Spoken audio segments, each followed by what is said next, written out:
അസ്സലാമു അലൈക്കും വറഹ്മത്തുള്ളാഹി വബറകാതുഹു. ഇന്നൽ ഹംദലില്ലാഹ് അൽഹംദുലില്ലാഹി റബ്ബിൽ ആലമീൻ വല്ലാഖിബത്തു ലിൽ മുത്തഖീൻ വലാ ഉദ്വാന ഇല്ലാ അലൽ ളാലിമീൻ വഉസല്ലി വഉസല്ലിമു അലാ അഷ്റഫിൽ അംബിയാഇ വൽ മുർസലീൻ നബിയിനാ മുഹമ്മദിൻ വഅലാ ആലിഹി വഅസ്ഹാബിഹിൽ ഫായിസീന ബിരിലല്ലാഹ്. അല്ലാഹുമ്മ സ്വല്ലി അലാ മുഹമ്മദിൻ വഅലാ ആലി മുഹമ്മദ്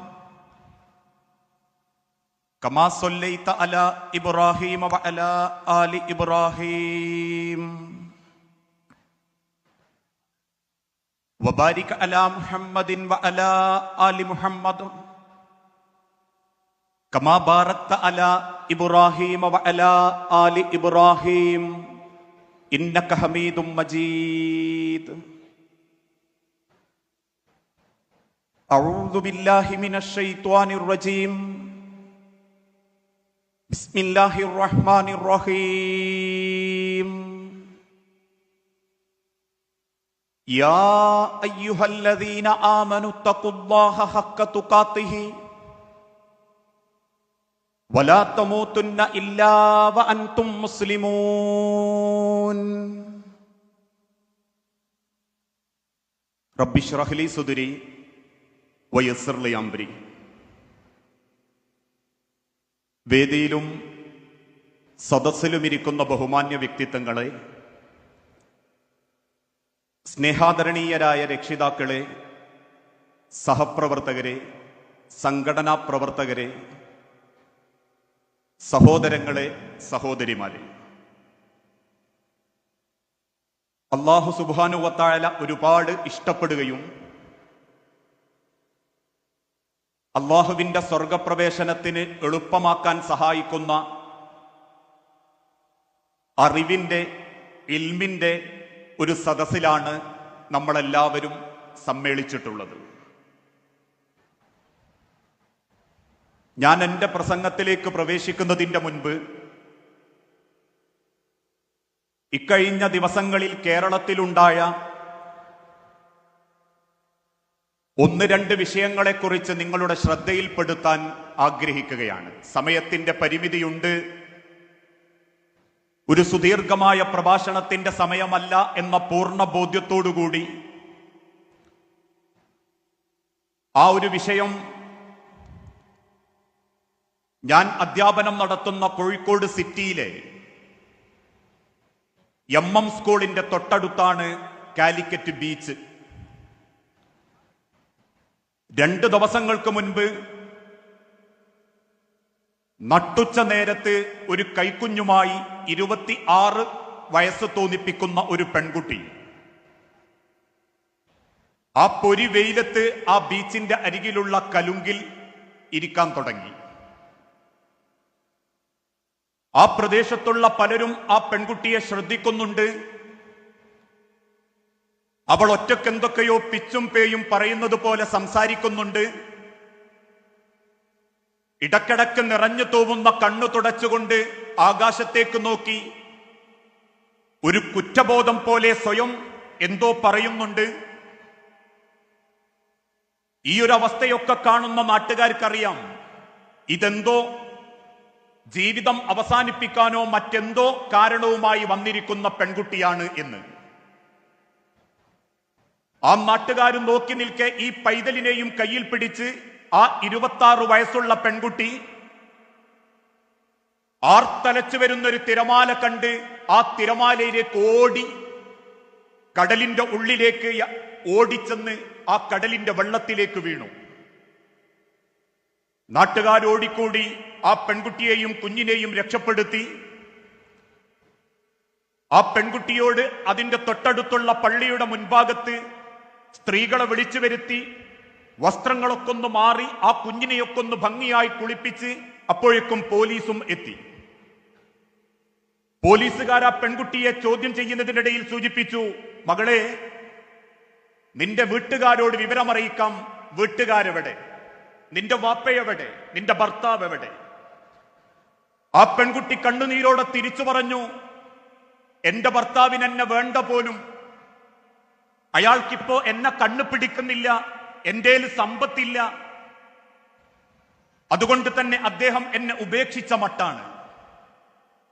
ഉടനെ പോലീസുകാരൻ SI ചോദിച്ചു, എങ്കിൽ മകളെ നിന്റെ ഉപ്പാനെ വിവരമറിയിക്കാം, അല്ലെങ്കിൽ ഉമ്മായ വിവരമറിയിക്കാം, നിന്റെ ആങ്ങളമാരോ അനിയത്തിമാരോ ജ്യേഷ്ഠത്തിമാരോ ആരുണ്ടെങ്കിലും നിന്റെ വീട്ടിലെ ഫോൺ നമ്പർ തന്നാൽ മതി എന്ന് പറയുമ്പോ നെഞ്ചു പൊട്ടിക്കരഞ്ഞ പെൺകുട്ടി തിരിച്ചു പറഞ്ഞു, അവരെയൊക്കെ ഞാൻ ഉപേക്ഷിച്ചതാ, എനിക്കാരുമില്ല. എന്റെ 22ാമത്തെ വയസ്സിൽ എന്നെ പഠിപ്പിച്ചിരുന്ന എന്റെ മാതാപിതാക്കളെ ധിക്കരിച്ചുകൊണ്ട്, എന്നെ ഏറെ സ്നേഹിച്ചിരുന്ന എന്റെ കുടുംബക്കാരുടെ മുഖത്ത് കരിവാരി തേച്ചുകൊണ്ട് എന്റെ കൂടെ പഠിച്ചൊരു ചെറുപ്പക്കാരന്റെ കൂടെ ഇറങ്ങിപ്പോന്നവളാണ് ഞാൻ. എന്റെ വാപ്പയെ നിങ്ങൾ വിളിച്ചിട്ട് കാര്യമല്ല, എന്റെ കുടുംബക്കാരെന്നെ ഉപേക്ഷിച്ച മട്ടാണ്. ഞാൻ അവരെ ഉപേക്ഷിച്ചതിന്റെ കാരണത്താൽ അവരെന്നെയും ഉപേക്ഷിച്ചിട്ടുണ്ട്.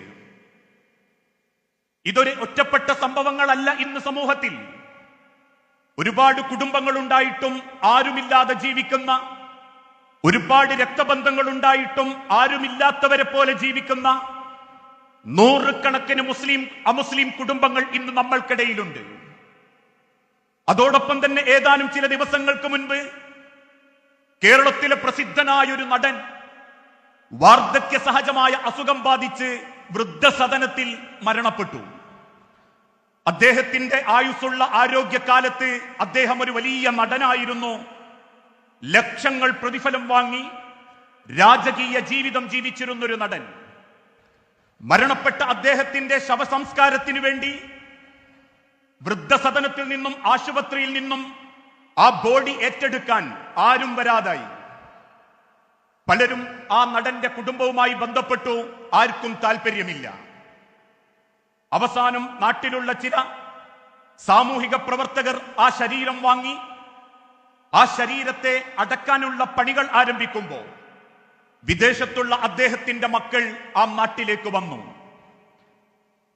തന്റെ അച്ഛന്റെ അതല്ലെങ്കിൽ ആ നടന്റെ മരണാനന്തര കർമ്മങ്ങളിലൊക്കെ ഇടപെട്ട് അവസാനം പത്രക്കാർ ചോദിച്ചു, അച്ഛനല്ലേ, എന്നിട്ടും എന്തേ നിങ്ങൾ ആ പിതാവിന്റെ ശരീരത്തോട് അനാദരവ് കാണിക്കുന്ന രീതിയിൽ ആ ശവമൊന്ന് ഏറ്റെടുക്കാൻ പോലും നിങ്ങൾ വന്നില്ലല്ലോ, ഒന്നുമില്ലെങ്കിലും നിങ്ങളുടെ അച്ഛനല്ലേ എന്ന് ചോദിച്ചപ്പോ പ്രായവും പക്വതയും കുടുംബവുമുള്ള ആ മക്കൾ തിരിച്ചു പറഞ്ഞൊരു വാക്കുണ്ട്, അച്ഛനിൽ നിന്ന് ഒരു മക്കൾ ആഗ്രഹിക്കുന്നതൊന്നും ഞങ്ങളെ അച്ഛൻ തന്നിട്ടില്ല, ഈ ഭർത്താവിൽ നിന്ന് ആഗ്രഹിക്കുന്നതൊന്നും ഞങ്ങളെ അമ്മക്ക് കൊടുത്തിട്ടില്ല.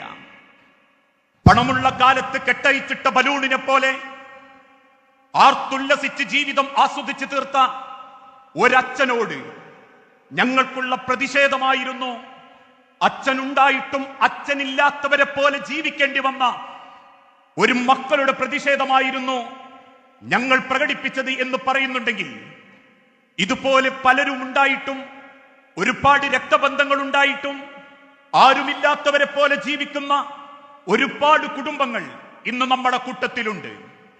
അത്തരക്കാരോട് വിശുദ്ധ ഖുർആനിന്റെ വെളിച്ചത്തിൽ അള്ളാഹു ഓർമ്മപ്പെടുത്തുന്ന ഒരു വാക്ക്, വത്തഖുല്ലാഹല്ലദീ തസാഅലൂന ബിഹി വല്ലർഹാം.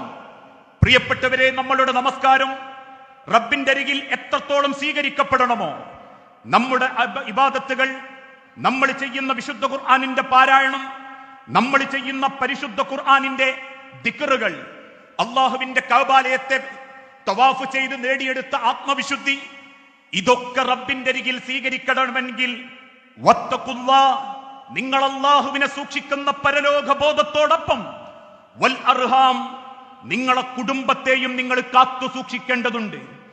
എന്റെയും നിങ്ങളുടെയും ജീവിതത്തിൽ അള്ളാഹു ഏൽപ്പിക്കുന്ന ഹലാലായ ബന്ധങ്ങൾ, ഞാൻ ഇന്നൊരു മകനാണെങ്കിൽ, ഞാനൊരു ഭർത്താവാണെങ്കിൽ, ഞാനൊരു പിതാവാണെങ്കിൽ, ഞാനൊരു ജ്യേഷ്ഠനാണെങ്കിൽ, ഞാനൊരു അനിയനാണെങ്കിൽ, ഞാനൊരു അയൽപ്പക്കക്കാരനാണെങ്കിൽ, ഞാനൊരു മകളുടെ അല്ലെങ്കിൽ മറ്റൊരു കുടുംബത്തിന്റെ പുതിയാപ്ലയാണെങ്കിൽ, ജീവിതത്തിന്റെ ഓരോ ഘട്ടങ്ങളിലും റബ്ബ് നമുക്ക് ഓരോരുത്തർക്കും തന്ന ബന്ധമെന്ന മഹാ അനുഗ്രഹത്തെക്കുറിച്ച് നാളെ റബ്ബിന്റെ മുൻപിൽ തീർച്ചയായും ചോദ്യം ചെയ്യപ്പെടും.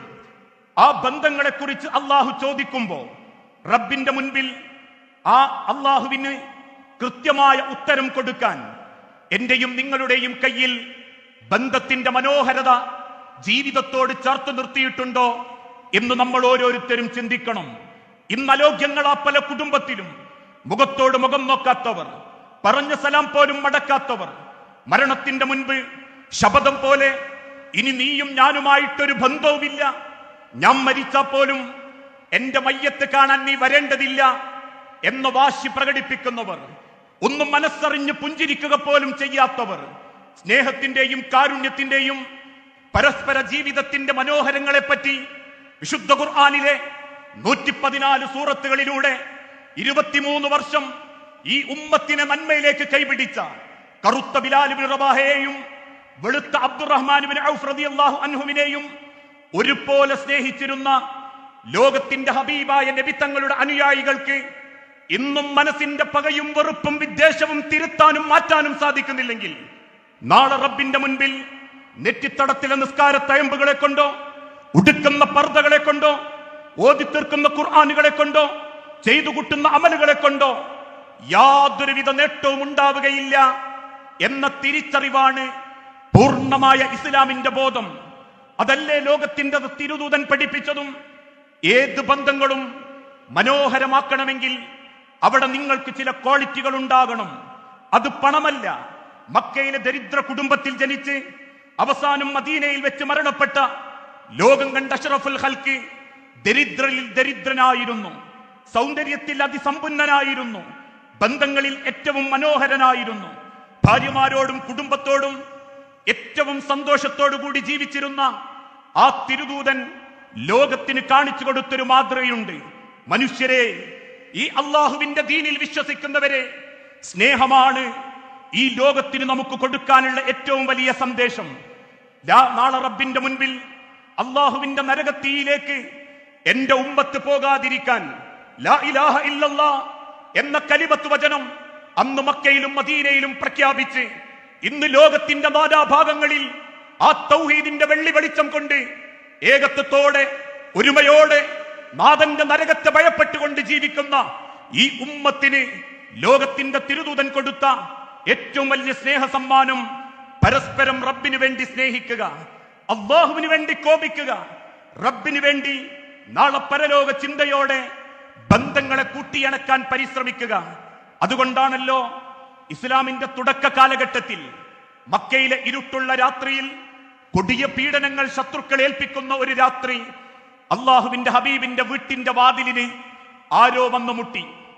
പേടിച്ചരണ്ട് നിൽക്കുന്ന തിരുദൂതന്റെ മുഖത്ത് നോക്കി അന്ന് കൂടെയുള്ള ഖദീജ ബീവി റളിയല്ലാഹു അൻഹ പറഞ്ഞു, നബിയെ, വാതിൽ തുറന്നേക്കുക, താങ്കളോടൊപ്പം ഞാനുണ്ടാകും.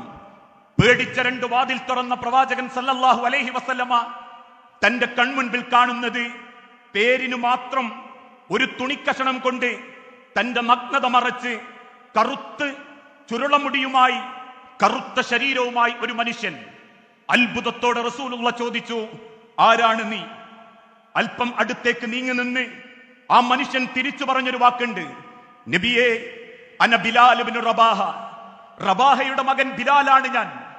ആരാണ് ബിലാലെ താങ്കൾ എന്ന് ചോദിച്ചപ്പോ വീണ്ടും ബിലാൽ ഇബ്നു റബാഹ റളിയല്ലാഹു അൻഹു തിരിച്ചു പറയുന്ന മറുപടിയുണ്ട്, ഈ മക്കയിലെ ധനാഢ്യനായ ഉമയ്യത്തിന്റെ കൊല്ലപ്പണിശാലയിൽ ആ കൊല്ലപ്പണി ചെയ്യുന്ന ഒരടിമയായ നീഗ്രോ വംശജനാണ് ഞാൻ. ഉക്കാള ചന്തയിൽ നിന്ന് തുച്ഛമായ വിലക്ക് യജമാനൻ വാങ്ങിക്കൊണ്ടുവന്ന ഒരടിമ മാത്രമാണ് നബിയെ ഞാൻ. അള്ളാഹുവിന്റെ തിരുദൂതന്റെ കൈ ചേർത്ത് പിടിച്ച് ബിലാൽ റളിയല്ലാഹു അൻഹു തിരിച്ചു പറഞ്ഞു, റസൂലേ, എനിക്ക് താങ്കളോട് ഇഷ്ടം തോന്നുന്നു. എല്ലാവരെയും ഒരുപോലെ സ്നേഹിക്കുന്ന, എല്ലാവരെയും ചേർത്ത് പിടിക്കുന്ന, റബ്ബിനു വേണ്ടി പരസ്പരം ഇഷ്ടപ്പെടുന്ന, റബ്ബിനു വേണ്ടി അള്ളാഹുവിന്റെ പരലോക രക്ഷയ്ക്ക് വേണ്ടി പരസ്പരം പ്രണയിക്കുന്ന അങ്ങയോട് എനിക്ക് വല്ലാതെ താല്പര്യം തോന്നുന്നു നബിയെ. പറഞ്ഞു തീരുമ്പോഴേക്കും അള്ളാഹുവിന്റെ തിരുദൂതൻ ബിലാൽ റളിയല്ലാഹു അൻഹുവിനെ നെഞ്ചോട് ചേർത്ത് കെട്ടിപ്പിടിച്ചു. അള്ളാഹുവിന്റെ തിരുദൂതന്റെ പിടുത്തത്തിൽ നിന്നും ബിലാൽ റളിയല്ലാഹു അൻഹു കൊതറി മാറി. റസൂലുള്ളാഹി സ്വല്ലല്ലാഹു അലൈഹി വസല്ലമ ചോദിച്ചു, എന്തേ ബിലാൽ, ഞാൻ പിടിച്ചത് താങ്കൾക്ക് ഇഷ്ടപ്പെട്ടിട്ടില്ലേ?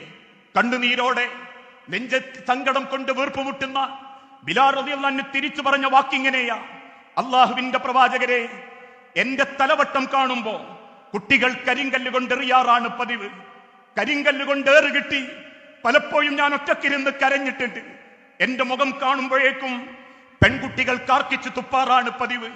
നിരവധി പെൺകുട്ടികൾ എന്റെ കോലം നോക്കി പരിഹസിച്ചിട്ടുണ്ട്.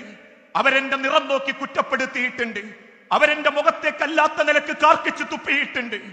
എന്നെ കാണുമ്പോഴേക്കും എന്റെ യജമാനനടക്കമുള്ള യജമാന കൂട്ടത്തിനുള്ള ഹോബി ചുട്ടുപഴിപ്പിച്ച് ഇരുമ്പ് കമ്പി കൊണ്ട് എന്റെ മുതുക്കത്തടയ്ക്കും, അല്ലെങ്കിൽ വിറക് കഷ്ണങ്ങൾ എടുത്ത് എന്റെ ശരീരത്തിൽ പാടുകൾ ഉണ്ടാക്കും. എന്റെ ശരീരത്തിന്റെ പാടുകളും വേദന കൊണ്ട് പൊളയുന്ന എന്റെ പൊളച്ചിലും കണ്ട് ആർത്തിച്ചിരിക്കുന്ന എന്റെ യജമാനന്റെയും നാട്ടുകാർക്കുമിടയിൽ എന്നോട് നെഞ്ചോട് ചേർത്ത് പിടിച്ചപ്പോ എന്റെ ഉമ്മയല്ലാത്തൊരാളും എന്നെ അങ്ങനെ കെട്ടിപ്പിടിച്ചിട്ടില്ല നബിയെ. ആ പിടുത്തം എന്റെ ഉമ്മാനെ എനിക്ക് ഓർമ്മയുണ്ടാക്കുന്നു. കണ്ണുനീരോടെ തിരിച്ചു പോകുന്ന ബിലാൽ റളിയല്ലാഹു അൻഹുവിനെ നോക്കി അള്ളാഹുവിന്റെ ഹബീബ് പുഞ്ചിരിച്ച് കരയുന്നുണ്ടെങ്കിൽ അതായിരുന്നു തിരുദൂതൻ കൊടുത്ത ബന്ധം. ജാതീയതയോ മതമോ അതല്ലെങ്കിൽ മറ്റേതെങ്കിലും തരത്തിലുള്ള നിറമോ കുടുംബത്തിന്റെ പാരമ്പര്യത്തിന്റെ വലുപ്പമോ തറവാടിന്റെ പോരിശയോ അല്ലെങ്കിൽ പണത്തിന്റെ വലുപ്പമോ നോക്കാത്ത സ്നേഹം. ആ സ്നേഹം കൊടുക്കാനാ എക്കാലഘട്ടത്തിലും അള്ളാഹുവിന്റെ ഹബീബ നബി തങ്ങൾ പഠിപ്പിച്ചത്. ഒരു മനുഷ്യന്റെ ഏറ്റവും വലിയ സ്വഭാവത്തിന്റെ ഗുണം അവൻ മറ്റൊരാളെ റബ്ബിന് വേണ്ടി സ്നേഹിക്കുക എന്നുള്ളതാ. അതുകൊണ്ടല്ലേ ഒരു മുസ്ലിം മറ്റൊരു മുസ്ലിമിനെ രക്ഷപ്പെടുത്തേണ്ടത് സ്വന്തം നാവിനെ കൊണ്ടായിരിക്കണം. പറയുന്ന വാക്കുകൾ ബന്ധങ്ങൾ മുറിച്ചു കളയുന്നു. ആരോപണങ്ങൾ, കുത്തുവാക്കുകൾ, പരദൂഷണങ്ങൾ, നിർമ്മിക്കപ്പെടുന്ന ഊഹാപോഹങ്ങൾ ആളുകൾക്ക് ബന്ധങ്ങൾക്കിടയിൽ വേർതിരിവുകൾ ഉണ്ടാക്കുന്നു. അമിതമായ ദേഷ്യം, എന്തിനോ വേണ്ടിയുള്ള വാശി, ആരോടോയുള്ള വെറുപ്പ് മനുഷ്യന്റെ നാവുകളെ കൊണ്ടും പെരുമാറ്റങ്ങളെ കൊണ്ടും ബന്ധങ്ങൾ അകറ്റാൻ തുടങ്ങിയിരിക്കുന്നു.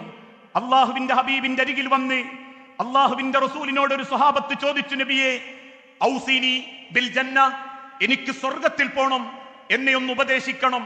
തിരുദൂതൻ തിരിച്ചു പറഞ്ഞ മറുപടി, ലാ തഗ്ലബ്, നീ കോപിക്കരുത്, സ്നേഹിക്കാനുള്ള മനസ്സുണ്ടാവണം. നിന്നെ ദ്രോഹിച്ചവരാണെങ്കിലും നിന്നോട് പക ചെയ്തവരാണെങ്കിലും നാഥനു വേണ്ടി നീ പൊറുക്കാനും ക്ഷമിക്കാനും തയ്യാറാവണം. എങ്കിൽ ഏത് ബന്ധങ്ങളും മനോഹരമാകും. വിശുദ്ധ ഖുർആനിലൂടെ അല്ലാഹു തആല തന്നെ ഓർമ്മപ്പെടുത്തി, വസാരിഉ വസാരിഉ ഇലാ മഗ്ഫിറത്തിൻ മിൻ റബ്ബിക്കും വജന്നത്തിൻ, ആകാശഭൂമികളെക്കാൾ വിശാലമായ സ്വർഗമെന്ന മഹാസൗഭാഗ്യത്തിനു വേണ്ടി, റബ്ബിന്റെ പാപമോചനത്തിനു വേണ്ടി നിങ്ങൾ ആഗ്രഹിക്കുന്നുണ്ടെങ്കിൽ, മത്സരിക്കുന്നുണ്ടെങ്കിൽ നിങ്ങൾക്കുണ്ടാവേണ്ട ചില ക്വാളിറ്റികളുണ്ട്. ഒന്നാമത്തെ ക്വാളിറ്റി വൽ ഖാദിമീനൽ ഗൈള, നിങ്ങൾ കോപം നിയന്ത്രിക്കണം, ബന്ധം മനോഹരമാക്കണം. വൽ ആഫീന അനിന്നാസ്, ജനങ്ങൾക്ക് വിട്ടുകൊടുക്കണം, അവരോട് നിങ്ങൾ വിട്ടുവീഴ്ച ചെയ്യണം. അതുകൊണ്ടല്ലേ മക്കം ഫതഹിന്റെ അന്ന് പിടിക്കപ്പെട്ട നൂറുകണക്കിന് ശത്രുക്കൾ കൺമുൻപിൽ നിൽക്കുമ്പോ അവർക്ക് മുൻപിലൂടെ നടന്നു നീങ്ങുന്ന അള്ളാഹുവിന്റെ തിരുദൂതൻ ഒരാളെ നോക്കി മാത്രമേ കണ്ണു നിറഞ്ഞിട്ടുള്ളൂ. സ്വന്തം എളാപ്പ ഹംസ റളിയല്ലാഹു അൻഹുവിനെ ചാട്ടുളി എറിഞ്ഞു കൊന്ന വഹ്ശിയുടെ മുൻപിലെത്തിയപ്പോ തിരുദൂതൻ ചോദിച്ചു, അൻത വഹ്ശി, നീയാണോ വഹ്ശി? അതെ, ഞാനാണ് വഹ്ശി. ആ വഹ്ശിയുടെ മുഖത്ത് നോക്കി പിന്നീട് കണ്ണു നിറഞ്ഞ് തിരിഞ്ഞു നടക്കുന്ന മനുഷ്യർക്ക് പൊറുക്കു കൊടുത്ത് വിട്ടുവീഴ്ച കൊടുത്ത് ആ സമുദായത്തെ നന്മയിലേക്ക് കാണിക്കുന്ന സ്നേഹത്തിന്റെ സന്ദേശം, ആ സന്ദേശമാണ് മുസ്ലിം സമൂഹത്തിന്റെ സന്ദേശമെങ്കിൽ, കുടുംബത്തിന്റെ സന്ദേശമെങ്കിൽ, അയൽവാസി പട്ടിണി കിടക്കുമ്പോ വയറ് നിറച്ച് ഭക്ഷിക്കരുത് എന്ന് പഠിപ്പിച്ചത് സ്നേഹം കൊണ്ടാണെങ്കിൽ, ഒരാളെ നിങ്ങൾ അന്യായമായി കൊന്നാൽ ലോകത്തുള്ള സർവ്വ മനുഷ്യരെയും കൊന്നവനെ പോലെയാണെന്ന് സ്നേഹത്തെ മുൻനിർത്തിയാണ് പഠിപ്പിച്ചതെങ്കിൽ, യാത്രക്കിടയിലെ ഉറുമ്പ് കൂട്ടങ്ങളോടും തള്ളപ്പക്ഷിയോടും കാരുണ്യം കാണിക്കണമെന്ന് പഠിപ്പിച്ചത് സ്നേഹത്തിന്റെ സന്ദേശമാണെങ്കിൽ, പ്രിയപ്പെട്ടവരെ, സ്നേഹമാണ് ബന്ധങ്ങളിൽ നമുക്ക് കൊടുക്കാനുള്ള ഇൻവെസ്റ്റ്മെന്റ്. ആ സ്നേഹം നമ്മൾ കൊടുത്തു തുടങ്ങുന്നോ എങ്കിൽ ഏത് ബന്ധങ്ങളും മനോഹരമാക്കാൻ സാധിക്കും. ആ തിരിച്ചറിവാണ് ലോകത്തിന്റെ തിരുദൂതൻ ഈ ഉമ്മത്തിന് കൊടുത്ത ഏറ്റവും വലിയ സന്ദേശം. ഇന്ന് ആ കാലഘട്ടത്തിലെ 1950കളിലും 60കളിലും മാപ്പിള കലാപവും കോളറയും പേരറിയാത്ത സുക്കേടുകളും കേരളത്തിന്റെ മണ്ണിനെ പിടിച്ചു കുലുക്കിയപ്പോ നിരവധി മാതാപിതാക്കൾ അപ്രതീക്ഷിതമായി മരണത്തിന് കീഴടങ്ങി. അന്ന് കേരളത്തിന്റെ മുക്കമൂലയിലെ മുസ്ലിം കുടുംബങ്ങൾ കേരളത്തിലെ മുസ്ലിം പ്രസ്ഥാനങ്ങളോട് ആവശ്യപ്പെട്ടു, ആ മക്കളെ സംരക്ഷിക്കാൻ യത്തീംഖാനകൾ തുടങ്ങിക്കൂടെ എന്ന്. അൽഹംദുലില്ലാഹ്, ആ കാലഘട്ടത്തിലെ ഉന്നതനായ മഹാധരന്മാർ, പണ്ഡിതന്മാർ കേരളത്തിൽ യത്തീംഖാനകൾ ആരംഭിച്ചു. തിരൂരങ്ങാടി മുതൽ എലാങ്കോട്ട് മുതൽ കേരളത്തിന്റെ ഓരോ ജില്ലകളിലും മുക്കുമൂലകളിലും യത്തീം മക്കളെ സംരക്ഷിച്ച് അവർക്കുന്നത വിദ്യാഭ്യാസവും ജീവിത സൗകര്യങ്ങളും നേടിക്കൊടുത്തു. പക്ഷെ ഇന്ന് മുസ്ലിം സംഘടനകളോട് കേരളത്തിന്റെ മുക്കുമൂലകളിൽ നിന്ന് പലരും ആവശ്യപ്പെട്ടുകൊണ്ടിരിക്കുന്നത് യത്തീംഖാനകളെ പോലെ ഒരായുസ് മുഴുവൻ മക്കൾക്ക് വേണ്ടി പണിയെടുത്തിട്ടും ഒരായുസ് മുഴുവൻ മക്കൾക്ക് വേണ്ടി ജീവിതം നീക്കിവെച്ചിട്ടും അവസാനം കൈകൾ ബലഹീനമാകുമ്പോ, കാഴ്ചകൾ കുറയുമ്പോ, നാവിന് പോലും ശേഷിയില്ലാതാകുമ്പോ, കഴിക്കുന്ന ഭക്ഷണം പോലും കൃത്യമായി സ്വന്തം തൊണ്ടയിലേക്ക് വെക്കാനുള്ള കഴിവ് നഷ്ടപ്പെടുമ്പോ പാതയോര വക്കുകളിലേക്കും കടത്തിണ്ണയിലേക്കും വീട്ടിന്റെ പോർച്ചിലേക്കും ഉപേക്ഷിക്കപ്പെടുന്ന മാതാപിതാക്കൾക്ക് വേണ്ടി, ഈ സാധുക്കൾക്ക് വേണ്ടി ഒരു വൃദ്ധസദനം പേര് മാറ്റിയിട്ടെങ്കിലും നിങ്ങൾക്ക് തുടങ്ങിക്കൂടെ എന്ന് പല മുസ്ലിം പ്രസ്ഥാനങ്ങളോടും കേരളീയ ജനത ചോദിച്ചു തുടങ്ങി. എന്തേ കാരണം? നമസ്കരിക്കുന്ന മക്കൾക്ക് മാതാപിതാക്കളെ പരിഗണിക്കാൻ പറ്റുന്നില്ല. ഇസ്ലാഹി പ്രവർത്തനത്തിന്റെ നെടുംതൂണുകളാകുന്ന മക്കൾക്ക്, ഉമ്മമാർക്ക് വീട്ടിലെ മാതാപിതാക്കളോട് മാന്യമായി പെരുമാറാൻ പറ്റുന്നില്ല. പാതയോര വക്കുകളിലും അല്ലെങ്കിൽ മറ്റേതെങ്കിലും പൂരപ്പറമ്പുകളിലും വാങ്ങുന്ന കളിപ്പാവകൾക്ക് പോലും 250 500 വിലയിടുമ്പോ ജീവനുള്ള മനസ്സുള്ള ഒരായുസ് മുഴുവൻ മക്കൾക്ക് വേണ്ടി ഹൃദയവും ഹൃദയത്തിന്റെ ചിന്തകളും ശരീരത്തിന്റെ ഞരമ്പുകളും ജീവിതത്തിന്റെ സർവവും നീക്കിവെച്ച മാതാപിതാക്കൾക്ക് 250 പോട്ടെ, ഒരു 25 രൂപയുടെ വില പോലും ഇന്ന് പല കുടുംബത്തിലും മക്കൾ കൊടുക്കുന്നില്ല. കവി പാടിയതുപോലെ തൊട്ടിലാട്ടുന്ന കൈകൾ തൊട്ട കാലം മറന്നുപോയി, തൊട്ടിലാട്ടിയിരുന്ന കൈകൾ തൊട്ട കാലം മറന്നുപോയി. അല്ലേ? ചിന്തിച്ചു നോക്കൂ. ഏതാനും ചില ദിവസങ്ങൾക്ക് മുൻപ് ഒരു മകൻ കണ്ണുനീരോടെ പറഞ്ഞൊരു വാക്കുണ്ട്. അവസാനമായി തന്റെ പിതാവിനെ ഐസിവിന്റെ ഉള്ളിൽ കയറി ചെന്ന് തന്റെ പിതാവിന്റെ കൈയൊന്ന് മുറുകെ പിടിച്ചപ്പോ തിരിച്ചു പിടിച്ച വാപ്പാന്റെ പിടുത്തം അവൻ കണ്ണുനീരോടെ പറയുന്നു, ഞാൻ അറിഞ്ഞു എന്റെ വാപ്പാന്റെ ശക്തി, ആയുസ്സുള്ള കാലത്ത് എന്റെ പിതാവിന്റെ കൈയിന്റെ ശക്തി ആ മരിക്കുന്ന സെക്കൻഡിൽ എന്റെ പിതാവിന്റെ കൈയിലൂടെ ഞാൻ അറിഞ്ഞു. വല്ലാത്തൊരു ശക്തി, വല്ലാത്തൊരു മാർദ്ദവം, വല്ലാത്തൊരു ആ ജീവിതത്തിലേക്ക് ആ കൈയുടെ ഫലം ഞാൻ അറിഞ്ഞു. എന്റെ പിതാവിനെ ഒന്ന് കൈയറിഞ്ഞു തൊടാൻ അദ്ദേഹത്തിന്റെ അവസാന നിമിഷം വേണ്ടി വന്നെങ്കിൽ, പ്രിയപ്പെട്ടവരെ, ഓരോ കൈകളും തൊട്ട കാലം നമ്മൾ മറന്നിട്ടുണ്ട്. ഉണ്ടോ? സ്വന്തം വീട്ടിലിരിക്കുന്ന വാപ്പാന്റെ കൈയൊന്ന് പിടിച്ചാൽ 1000 സുക്കേടുകൾക്ക് ഗുളികകൾക്കുള്ള മരുന്നാണ് സ്നേഹമെന്ന പരിചരണം. ചേർത്തു പിടിക്കൽ, ചേർത്തു നിർത്തൽ, അത് ഉമ്മയായാലും വാപ്പയായാലും നെഞ്ചിന്റെ ഉള്ളിൽ നിന്നും അമർന്ന് മക്കളുടെ സിരകളിലേക്ക് എത്തിക്കൊടുത്ത് മക്കളുടെ വളർച്ച കണ്ട് സന്തോഷിച്ചിരുന്ന സാധു പെൺമക്കൾ, സാധു ഉമ്മമാർ. ഇന്നത്തെ പല പെൺമക്കൾക്കും 1 2 പ്രസവത്തോടെ പ്രസവം മതി എന്ന് തീരുമാനിക്കുകയും പ്രസവിക്കലൊക്കെ വലിയ ബാധ്യതയാണെന്ന തിരിച്ചറിവോടുകൂടി നവലിബറൽ ചിന്തകളിലേക്ക് പെണ്ണ് പെണ്ണിനെയും ആണ് ആണിനെയും കല്യാണം കഴിക്കലൊക്കെ കാലഹരണപ്പെട്ട ചിന്താഗതി, ലിവിംഗ് ടുഗദറുകൾ മതി, അല്ലെങ്കിൽ കമ്പയർ സ്റ്റഡി മതി, ഒരുമിച്ചൊരു ജീവിതം 6 മാസത്തേക്ക് മതി എന്ന് ചിന്തിക്കുന്ന ആധുനിക പെൺമക്കൾക്ക് മുൻപിൽ 5ഉം 8ഉം പ്രസവിച്ച് 10ഉം 12ഉം മക്കളെ നോക്കി കണക്കെഴുതി വെക്കാത്ത, ഒരു അളവ് പോലും ഇല്ലാത്ത ആയുസിന്റെ ജീവന്റെ ബലം കൊണ്ട് അവസാന സെക്കൻഡ് പോലും മക്കളെ എന്നാർത്ത് വിളിച്ച് മക്കൾക്ക് വേണ്ടി പ്രാണൻ വെടിഞ്ഞ് ജീവിച്ചിരുന്ന ഒരു ഉമ്മയെ, ഒരു വാപ്പയെ പരിഗണിക്കാൻ പറ്റുന്നില്ലെങ്കിൽ അള്ളാഹു ഒരിക്കലും പള്ളികളിൽ മാത്രമല്ല, അള്ളാഹു ഒരിക്കലും കഅബാലയത്തിങ്കൽ മാത്രമല്ല, അള്ളാഹു ഒരിക്കലും ഓതിന്ന തുറക്കുന്ന ഖുർആനിന്റെ ഉള്ളിൽ മാത്രമല്ല, അള്ളാഹു ഒരിക്കലും ആയിരങ്ങളുടെ നോട്ടുകളുടെ ദാനധർമ്മത്തിന്റെ ഉള്ളിലല്ല, അള്ളാഹു ഒരിക്കലും നമസ്കാരപ്പായയിലെ കൈനീട്ടി പ്രാർത്ഥിക്കുന്ന പായക്കടിയിലല്ല. അള്ളാഹു ഓർമ്മപ്പെടുത്തുന്ന ഒരു വാക്കുണ്ട്, റിളല്ലാഹി ഫീ റിളൽ വാലിദൈൻ. ഉമ്മന്റെ വാപ്പന്റെ തൃപ്തി, അവിടെ നിങ്ങൾക്ക് അള്ളാഹുവിനെ കാണാം. ഉമ്മയുടെ വാപ്പയുടെ കോപം, അവിടെ നിങ്ങൾക്ക് അള്ളാഹുവിനെ കാണാം. അതുകൊണ്ട് പ്രിയപ്പെട്ടവരെ, എന്റെ ജീവിതത്തിൽ എനിക്ക് അള്ളാഹു തന്ന അഡ്രസ്സാണ് എന്റെ മാതാപിതാക്കളെങ്കിൽ അവരെ നെഞ്ചോട് ചേർത്ത് പിടിച്ച് വേദനയറിയാതെ, വേദനയുടെ നീറലുകളില്ലാതെ, സങ്കടം കൊണ്ട് വീർപ്പുമുട്ടുന്ന നീറലിന്റെ സങ്കടങ്ങളില്ലാതെ അവരല്ലാഹുവിന്റെ അരികിലേക്ക് യാത്രയാക്കാൻ പറ്റുന്ന സ്നേഹത്തിന്റെ ഉടമകളായി മാറാൻ നമുക്ക് സാധിക്കേണ്ടതുണ്ട്. ഇതൊക്കെ പറയുമ്പോഴും ആളുകൾക്ക് തമാശയാ. ചിന്തിച്ചു നോക്കണം, ഈ ലോകത്ത് നിന്നും തിരിച്ചൊരു യാത്ര എനിക്കും നിങ്ങൾക്കും നിശ്ചയിക്കപ്പെട്ടിട്ടുണ്ട്. നാളെ നേരം വെളുക്കുന്ന സമയത്ത് ഈ കൂട്ടത്തിൽ എത്ര പേർ ചെമ്പക്കുത്ത് കുഴിച്ചു വെക്കപ്പെട്ട കബറിന്റെ അവകാശികൾ ഈ കൂട്ടത്തിൽ ഉണ്ടാവില്ലെന്ന് പറയാൻ? നന്മണ്ടയിലെ കാരക്കുന്നത്തെ മസ്ജിദിൽ കുഴിച്ചു വെക്കപ്പെട്ട കബറിൽ ഞാൻ ഉണ്ടാവില്ലെന്ന് പറയാൻ ഈ ഇരിക്കുന്ന ഒരു വാപ്പാർക്കും ഉമ്മാർക്കും മക്കൾക്കും സാധിക്കുകയില്ല. കാരണം വന്നിട്ടുണ്ടോ മടങ്ങിയേ മതിയാകൂ. കോടികൾ കയ്യിലുണ്ടോ മടങ്ങിയേ മതിയാകൂ. സൗന്ദര്യത്തിന്റെ അളവ് കോല് ജീവിതത്തിലുണ്ടോ മടങ്ങിയേ മതിയാകൂ. ആഗ്രഹങ്ങളും സ്വപ്നങ്ങളും നെഞ്ചിന്റെ ഉള്ളിലുണ്ടോ മടങ്ങിയേ മതിയാകൂ. നബിയെ, അല്ലാഹു വിശുദ്ധ ഖുർആനിലൂടെ പഠിപ്പിച്ചിട്ടില്ലേ?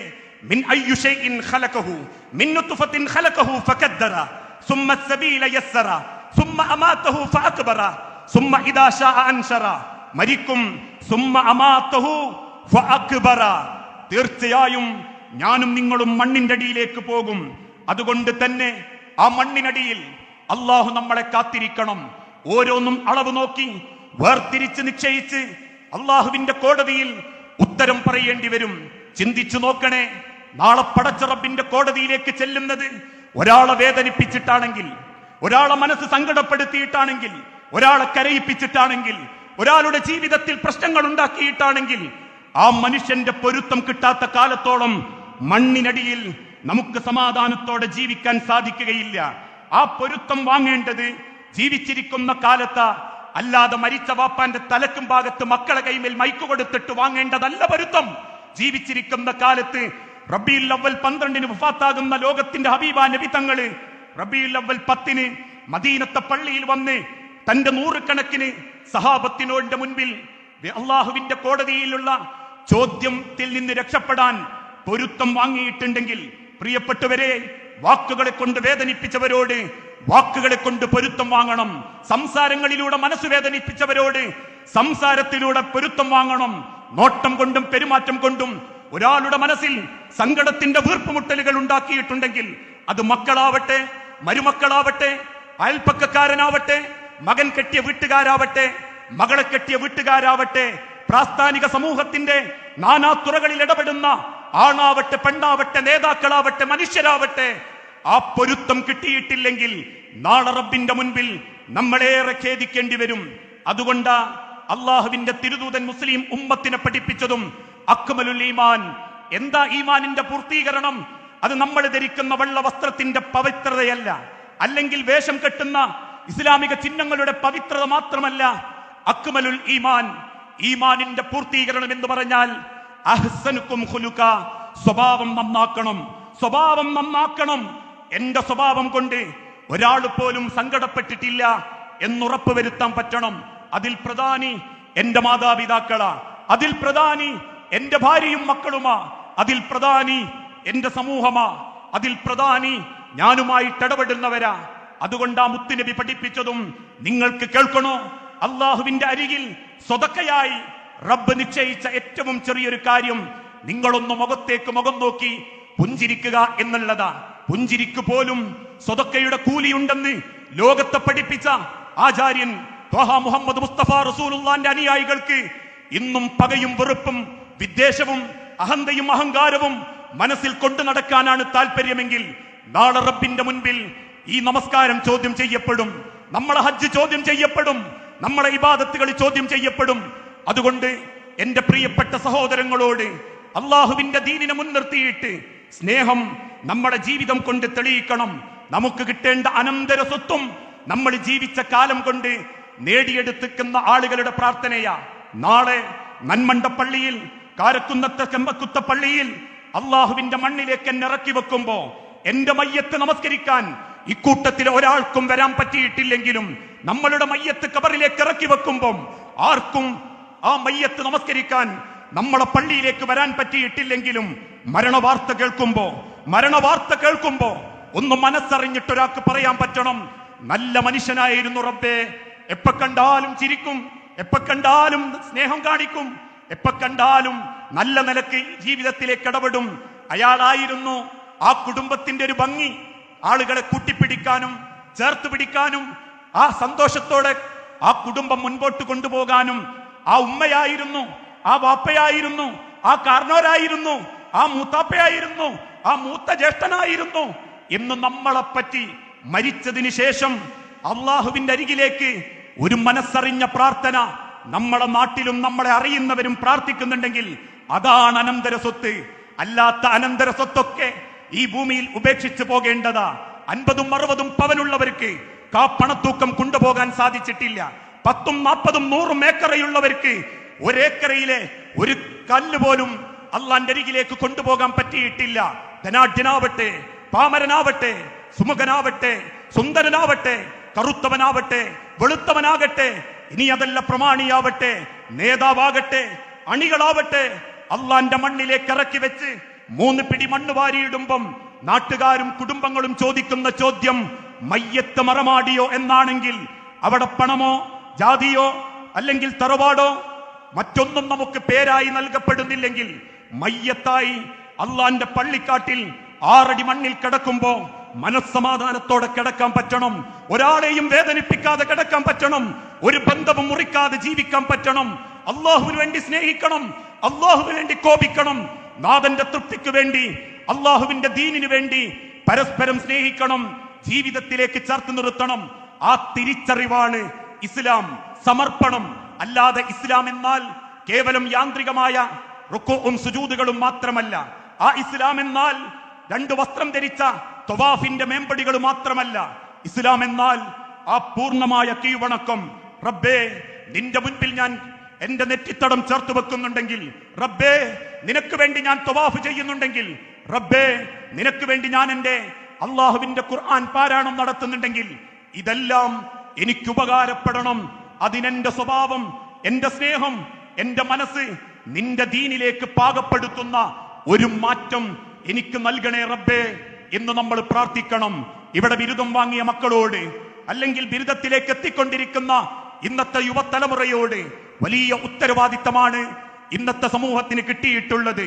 6 വർഷക്കാലത്തോളം ഈ മണ്ണിൽ നടന്ന് ഈ പ്രദേശത്തെ പലരുടെയും സഹായത്തും കൊണ്ടും ഈ കേരളത്തിലെയും പുറം രാജ്യങ്ങളിലെയും പലരുടെയും സഹകരണം കൊണ്ടും ഈ സ്നേഹനിധികളായ അധ്യാപകരെ കൊണ്ടും ഈ നെഞ്ചിനുള്ളിൽ ഈ അള്ളാഹുവിന്റെ ദീന് കയറിയിട്ടുണ്ടെങ്കിൽ, ആ ദീനാണ് ഈ ഉമ്മത്തിന് ഇന്നും അറിയിച്ചു കൊടുക്കുന്നതെങ്കിൽ, പിന്നിലിരിക്കുന്നവർക്കും മുന്നിലിരിക്കുന്നവർക്കും അള്ളാഹുവിന്റെ കൂലി നിശ്ചയിക്കപ്പെട്ടു കഴിഞ്ഞിട്ടുണ്ടെങ്കിൽ അതേ നിയ്യത്ത് തന്നെ ഇന്നത്തെ ബിരുദക്കാർക്കും ഇന്നത്തെ സമൂഹം വകവെച്ച് നൽകിയിട്ടുണ്ട്. അതുകൊണ്ട് പ്രിയപ്പെട്ടവരെ, ലിബറലിസം വളർന്നുകൊണ്ടിരിക്കുകയാ. മാരകമായ വിപരീതത്തിലേക്ക്, ലഹരിയിലേക്ക് നമ്മളെ തലമുറ നീങ്ങിക്കൊണ്ടിരിക്കുകയാ. ചുണ്ടിലെരിയുന്ന സിഗരറ്റും നാവിനടിയിൽ തിരുകലും മൂക്കിലേക്ക് വലിച്ചു കയറ്റലും ഞരമ്പുകളിൽ കുത്തിത്തായ്ത്തലും ആണത്തമാണെന്ന് പഠിപ്പിക്കുന്ന ആധുനിക ലിബറൽ സിനിമകൾ പോലും മക്കളെ സ്വാധീനിക്കുന്നതിന്റെ ലക്ഷണമാ വയലൻസ് ഇഷ്ടപ്പെടുന്ന ഒരു തലമുറയായി നമ്മളെ മക്കൾ മാറിക്കൊണ്ടിരിക്കുന്നത്. ഏക സിവിൽ കോഡിന്റെ നിയമത്തെ പോലും പരിഹാസിച്ചുകൊണ്ട് എന്തേ ഒരുമിച്ച് കത്തിച്ചാൽ എല്ലാവരെയും ഒരുമിച്ച് കത്തിച്ചാ പോരെ, ജാതിയും മതവും നോക്കാതെ കെട്ടിയാ പോരെ എന്ന് മക്കളും പെൺമക്കളും ചോദിക്കുന്നുണ്ടെങ്കിൽ, വിവാഹമേ വേണ്ട, എനിക്ക് പഠിക്കണം, പഠിച്ച് കാലിൽ നിൽക്കണം, എന്നിട്ട് ഞാൻ പണിക്ക് പോയി പിയ്യാപ്പനെ പോറ്റണം എന്നൊരു ചിന്തയിലേക്ക് പോലും പെൺമക്കളെത്തി. വിവാഹമേ വേണ്ട എന്ന് 25 വയസ്സായിട്ടും പെൺമക്കൾ പറയുന്നുണ്ടെങ്കിൽ ബാധ്യതകൾ അവസാനിച്ചതല്ല, ബാധ്യതകൾ കൂടിക്കൊണ്ടിരിക്കുകയാ. അള്ളാഹുവിന്റെ ദീനിൽ അതിൽ മാത്രമേ സമാധാനമുള്ളൂ എന്ന് ഈ സമൂഹത്തെ ബോധ്യപ്പെടുത്തി കൊടുക്കാൻ പഠിച്ചോ, അറിവ് നേടിക്കോ, ഭൗതിക ഡിഗ്രികൾ വാങ്ങിക്കൂടിക്കോ. എന്നാലും ഒരാണിന്റെ പൂർണ്ണ തൃപ്തി അവന്റെ ഹലാലായ പെണ്ണിലൂടെ മാത്രമാ. ഒരു പെണ്ണിന്റെ പൂർണ്ണ തൃപ്തി അവൾക്ക് നിശ്ചയിക്കപ്പെട്ട ഹലാലായ ആണിലൂടെ മാത്രമാ. ഇങ്ങനെ ഇസ്ലാമിന്റെ എല്ലാ വശങ്ങളെക്കുറിച്ചും ബോധ്യപ്പെടുത്തി കൊടുത്ത് സ്നേഹിച്ചും ബാധ്യതകളില്ലാതെ മനസ്സിന്റെ വിടവുകളില്ലാതെ പടച്ചോന്റെ മണ്ണ് കടക്കാൻ പറ്റിയാൽ മയ്യത്ത് നമസ്കാരത്തിന് ആള് കുറഞ്ഞാലും, നമസ്കരിക്കാൻ നമ്മളെ ശരീരം ആളുകൾക്ക് കിട്ടിയിട്ടില്ലെങ്കിലും, ഏതെങ്കിലും തീജ്വാലകളിൽ പെട്ട് വെന്ത് തീർന്നാലും, ആഴക്കടലിൽ നശിച്ചു പോയാലും, വെണ്ണീരായി മാറിയാലും അള്ളാഹു പറയുന്ന ഒരു വാക്കുണ്ട്, ഇല്ലാമൻ അത്തല്ലാഹ ബിഖൽബിൻ സലീം. ആ മനസ്സുമായി എന്റെ അരികിലെത്തുന്നവർക്ക് സ്വർഗമാണ് ഞാൻ ഒരുക്കി വെക്കുക എന്ന്. ആ സ്വർഗത്തിലേക്കുള്ള ചവിട്ടുപടികളാണ് ജാമിഅ നദവിയ. ആ സ്വർഗത്തിലേക്കുള്ള പണിക്കാരാണ് ജാമിഅ നദവിയുടെ മക്കൾ. ആ സ്വർഗത്തിന് വേണ്ടി പണിയെടുക്കുന്ന സമൂഹമാണ് എന്റെ മുസ്ലിം ഉമ്മത്ത്. ആക്ഷേപങ്ങളും പരിഹാസങ്ങളും ആരുന്നയിച്ചാലും, കുറ്റപ്പെടുത്തലും കളിയാക്കലുകളും ആരുടെ ഭാഗത്തുനിന്നുണ്ടായാലും അവരെക്കാൾ എത്രയോ മെച്ചമാ നമ്മൾ. നമ്മളെ നാവ് പരിശുദ്ധമാ, നമ്മളെ മനസ്സ് പരിശുദ്ധമാ, നമ്മളെ ഹൃദയം പരിശുദ്ധമാ.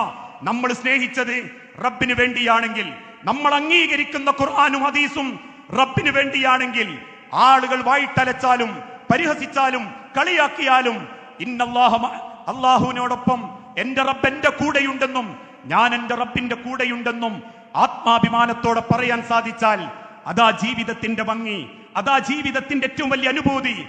ആ വിശ്വാസികൾക്കൊരിക്കലും മുഖം കറുക്കുകയില്ല. ആ വിശ്വാസിയുടെ മനസ്സിൽ ഒരിക്കലും പകയും വെറുപ്പും നിറയുകയില്ല.